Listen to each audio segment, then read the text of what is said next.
Sa ibang balita, Malacanang may paglilinaw sa pagpapatupad ng freeze order sa ari-arian ni dating Pangulong Duterte sakaling maglabas ng kautusan ang ICC. Biglang dumistansa ang Malacanang sa pagpapatupad ng freeze order sa ari-arian ni dating Pangulong Rodrigo Duterte sakaling maglabas ng kautusan ng International Criminal Court.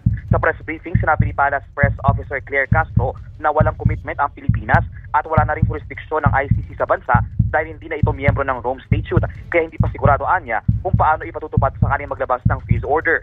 Magugulit ang sinabi ni Castro kamakailan na ipauubay ng gobyerno sa Anti-Money Laundering Council o AMLA ang implementasyon ng freeze order kung biglang iuutos ng ICC. Samantala, muli namang iginiit ni Castro na hindi pa napag-uusapan ni Pangulong Ferdinand Marcos Jr. at mga opisyal ang posibilidad na muling sumali ang Pilipinas sa ICC. Ayon pa sa opisyal, ngiti lamang ang nagisagot ng Pangulo makaraang tanungin kung ngayon pabalik ng Pilipinas sa ICC. As we speak, we have not yet discussed any plan of rejoining the ICC. Yung hindi po natin nakausap ang Pangulo, tinanong po natin yan ng personal at siya'y ngumiti lamang at sasabihin ko daw dapat na wala pa talaga na pag-uusapan patungkol doon.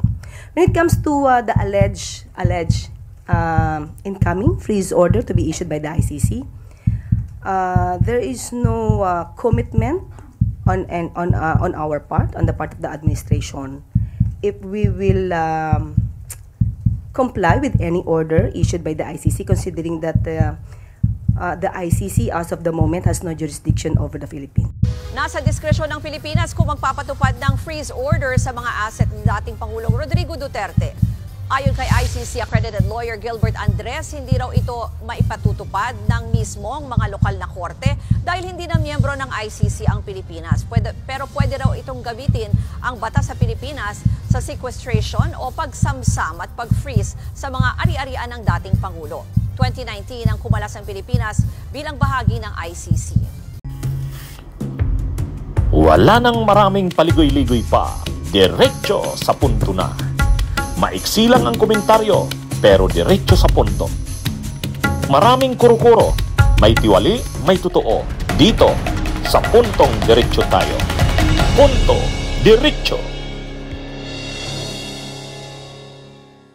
Posibleng i-freeze ang mga assets ni Digong. Dahil ito, may kaso na siya sa ICC, nakakulong na siya sa ICC, hindi pa naman iti-take over, hindi pa naman ipupurfeit ang mga assets. Kasi pag sinabi mong forfeited na ang mga assets, pwede nang kunin ng gobyerno at galawin ng gobyerno, gamitin na. Hindi. Pag sinabing ipi-freeze, ino-note na yan. Halimbawa kung mga deposito yan sa bangko, o-orderan ang bangko na wag nang, hindi na yan pwedeng galawin. Kaya kung magwi-withdraw man dyan, halimbawa si Duterte, hindi niya na mawi-withdraw yan. Pero hindi rin yan magagamit ng gobyerno. Kasi hindi pa yan forfeited. Hindi naman forfeited. Ngayon, sino daw ang magpi-freeze? Alam nyo, ang ganitong mga kaso, tulad nitong ni Duterte, kasong kriminal yan. Ang isang pwedeng maging desisyon ng korte dyan, makonvict si Duterte, makukulong siya. Pero pwedeng dagdag na desisyon ng korte dyan, yung mga biktima ni Duterte ay pababayarin si Duterte. Kaya kung may mga assets si Duterte, siyempre, bilyon-bilyon yan, baka trilyon pa nga yan, ay gagamitin bilang pagbayad ng danyos perwisyo o damages doon sa mga nabiktima niya. Parang compensation sa mga biktima.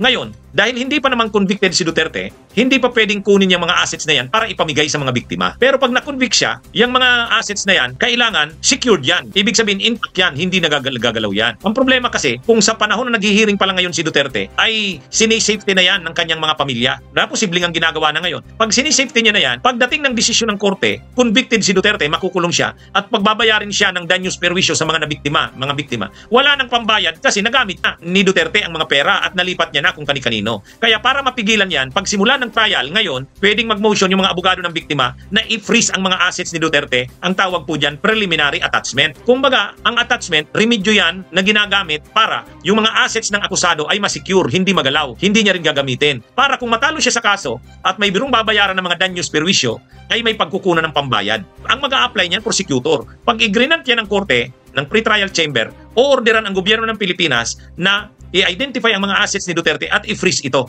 Ang ibig sabihin ng i-freeze, huwag gagalawin. Kaya kung may bangko na nakadeposito yon, hindi pwedeng hayaan ng bangko na ma-withdraw yon or mailipat yon kasi naka-freeze nga. Ngayon, yun yung tungkol kay Duterte.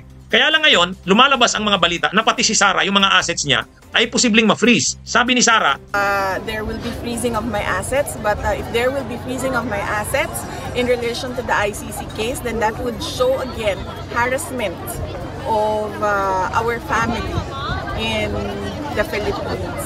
So parang nakarating na si kay Sara yung ganong balita na hindi lang yung kay Digong na assets ang ipi-freeze, pati yung sa kanya. Kaya sabi ni Duterte, ni Sara, bakit naman ipi-freeze ang assets ko? Wala naman akong kinalaman dyan sa kaso na yan.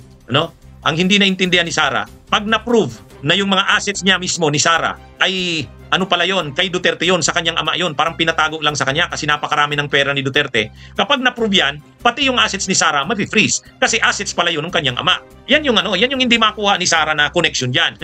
Ha? Yan yung hindi makuha ni Sarang connection diyan. Ang isa pa, mayroong mga testimonya sila Matubato, mayroong mga testimonya sila Las Cañas na si Sara Duterte ay nakakatanggap ng drug money. Ano yun ha? Aligasyon din nila Matubato at Las Cañas yan sa kanila asyerto. Ha? Na si Sara nakakatanggap din ng drug money. At ang kanyang asawa na si Man Scarpio ay involved din di umano. May kaso pa nga ng illegal drug smuggling. Ibig sabihin, involved sila na parang mga sindikato. Kaya, konektado yan lahat kay Duterte. Yang lahat ng yan, konektado kay Duterte. Kaya posible nga na yung mga assets ni Sara at ng kahit ng iba pa niyang kapatid na sina Pulong at Maste ay maaaring ma-freeze. Maaaring madama yan. Kaya lang, kaya siguro si Pulong pinapasigurado na yung kanyang mga assets, ano?